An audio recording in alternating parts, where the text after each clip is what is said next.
एक बड़ी सुंदर कथा श्रीमद् भक्तमाल में आती है। हमारे वृंदावन के श्री राधा वल्लभ संप्रदाय के एक बड़े भावनिष्ठ भाव सिद्ध संत हुए चतुर्भुज दास जी महाराज। उनकी भगवान नाम में बड़ी निष्ठा थी, सतत नाम जपते थे। और सेवा क्या थी कि जो आता था उसे प्रभु की बात सुनाते थे।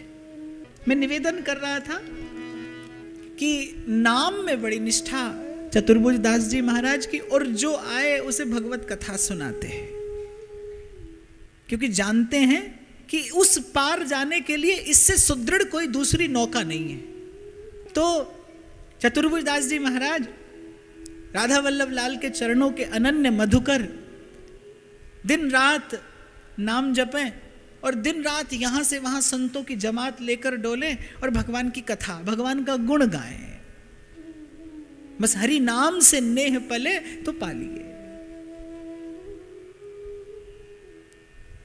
तो एक बार कहीं महाराज बैठे कथा कह रहे थे। एक चोर जिसने राजमहल से कोई वस्तु चुराई थी, वो दौड़ा दौड़ा छिपने का प्रयास कर रहा था, पीछे पीछे सैनिक लगे थे। तो जब चोर ने देखा कथा हो रही है, बहुत से भक्त लोग बैठे हैं और बड़े सुंदर व्यास जी बैठे कथा कर रहे हैं, और संयोग से उस समय क्या बात चल रही थी, चतुर्भुज दास जी महाराज कोई प्रसंग निवेदन कर रहे थे, और उस प्रसंग में बात आ रही थी कि गुरु की शरण में हो जाने के बाद, गुरु की दीक्षा हो जाने के बाद नया जन्म होता है। ये बात चोर ने सुन ली। अब क्या होता है ना, अपनी रुचि की बात सबको मिल जाती है।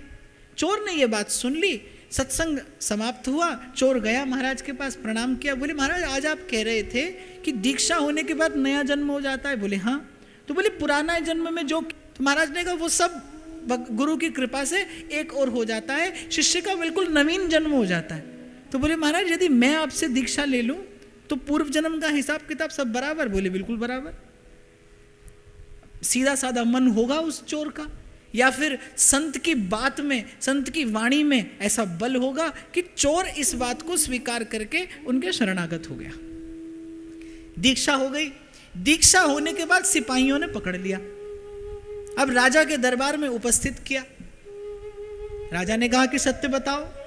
तो चोर बार बार एक ही बात कहे, बोले महाराज इस जन्म में मैंने कोई चोरी नहीं की।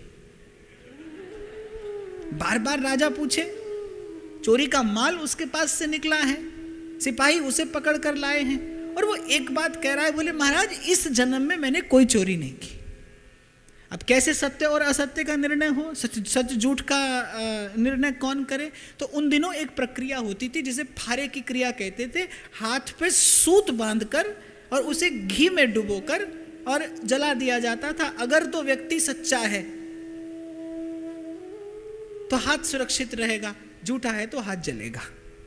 उस संत की वाणी में सत्य का बल था, इसीलिए वो चोर जैसा कलुषित हृदय, उसके मन में बात कुछ ऐसी बैठी, उसके मन चित्त ने बात कुछ ऐसी स्वीकार कर ली, और चमत्कार देखने को मिला भरी सभा में कि फारे की क्रिया हुई और उसका हाथ नहीं जला।